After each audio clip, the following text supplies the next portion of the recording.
66A ID ஆக்ட்னு சொல்லிட்டு காங்கிரஸ் பீரியட்ல வந்து 2009 ஒரு ஆக்ட் கொண்டு வந்தாங்க. அது இன்ஃபர்மேஷன் பிராட்காஸ்டிங் அந்த இதுல அந்த பத்திரிகை துறைகள் எல்லாம் வந்து கொஞ்சம் நெருக்கிற மாதிரி அத வந்து 2015 வந்து பேன் பண்ணிட்டாங்க. அது அந்த சட்டம் வந்து செல்லுபடி ஆகக்கூடிய காலத்துல ஃபைல் பண்ண கேஸ் வந்து 681 கேஸ் இந்த சட்டமா இருக்கிற வரைக்கும்.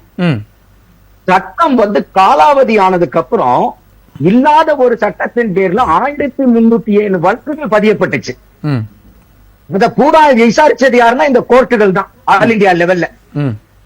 இத சுப்ரீம் கோர்ட்டே வந்து 3 தடவை இதை பார்த்து ஷாக்கா எல்லாத்துக்கும் நோட்டீஸ் அனுப்பிச்சாங்க.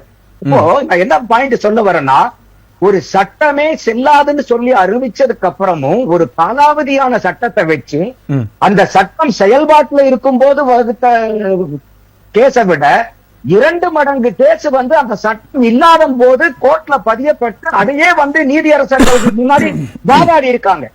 இப்ப எந்த அளவுக்கு நம்ம நாட்டுல வந்து சட்ட திட்டங்கள் வந்து சிறப்பா செயல்படுதுங்கிறதுக்கு இது ஒரு அதாவது மோசமா இருக்குதுங்கிறதுக்கு இது ஒரு எடுத்துக்காட்டு இல்லையா?